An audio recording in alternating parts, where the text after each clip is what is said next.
इस लड़के को एक अजीब पत्थर का अंडा मिलता है। वह चाकू से उसकी सतह खुरचता है और देखता है कि अंदर से वह चमकीला नीला है। तभी उसकी माँ उसे बुला लेती है, इसलिए वह तुरंत चला जाता है, लेकिन उसे पता नहीं होता कि अंडा अपने आप हिलने लगा है। उस रात जब वह वापस आता है तो देखता है कि पत्थर का अंडा फूट चुका है। फिर उसे कोने में एक छोटा सा राक्षस दिखाई देता है। लगता है कि वही उस अंडे से निकला है। लड़का आलू के टुकड़े काट कर उसे खिलाता है और हैरानी की बात यह है कि राक्षस उन्हें बड़े चाव से खाता है। कुछ ही समय में वह लड़के को अपनी माँ जैसा समझने लगता है। इसके बाद लड़का रोज गोदाम में बचा हुआ खाना लाकर उसे खिलाने लगा है और छोटा राक्षस हमेशा सब कुछ साफ कर देता है। लेकिन एक दिन लड़के को अपनी बहन की चीख सुनाई देती है। पता चलता है कि वह राक्षस उसकी बहन के बाद अब में तैर रहा है। लड़का जल्दी से समझाता है कि यह बहुत शांत है और किसी को नहीं काटता, लेकिन तभी भूखा राक्षस जोर से चीख पड़ता है। उसकी आवाज सुनकर एक प्लम्बर वहां आ जाता है। वह उसे देखते ही पहचान लेता है और कहता है, यह पौराणिक जल घोड़ा है, इसे झील में छोड़ देना चाहिए क्योंकि यह जल्द ही डायनासोर जितना बड़ा हो जाएगा। और सचमुच ऐसा ही होता है। छोटा राक्षस हमेशा खाने की तलाश में बाहर निकल जाता है। एक दिन उसका सामना एक कुत्ते से हो जाता है। डर के मारे वह इधर उधर भागता है। आखिरी समय पर वह खुद को एक मूर्ति जैसा बनाकर कुत्ते को धोखा दे देता है। फिर उसे एक तालाब में मछलियां दिखती हैं और वह तुरंत पानी में कूदकर भरपेट खाना खा लेता है। जब तक प्लम्बर उसे ढूंढता है,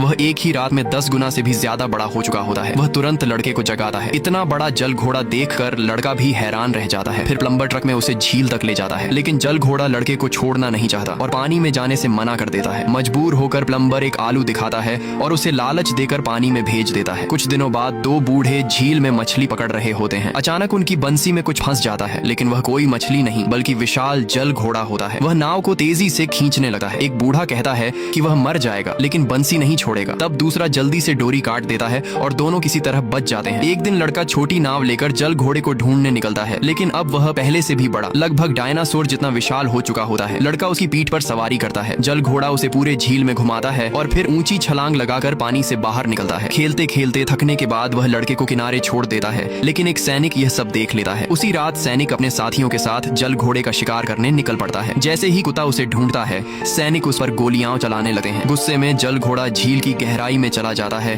और फिर बाहर आकर सैनिकों की नाव पलट देता है। वह एक सैनिक को उठाकर जोर जोर से हिलाने लगता है। तभी लड़का उसे रोकने के लिए दौड़ता है, लेकिन फिसल कर पानी में गिर जाता है। यह देखकर जल घोड़ा तुरंत सैनिक को छोड़ देता है, पानी में कूदता है और लड़के की जान बचा लेता है। लेकिन सैनिक उस पर गोले दागने लगते हैं। लड़का तुरंत उसकी पीठ पर चढ़ जाता है और उसे समुद्र की ओर ले जाने की कोशिश करता है। तभी एक सैनिक एक विशाल जाल फैलाकर जल घोड़े को झील में फंसा देता है। लड़का उससे कुछ आखिरी बातें कहता है और उसकी पीठ से उतर जाता है। फिर जल घोड़ा झील की गहराई में गोता लगाता है। अगले ही पल वह आसमान में ऊंची छलांग लगाता है और उस विशाल जाल को तोड़कर आजाद हो जाता है।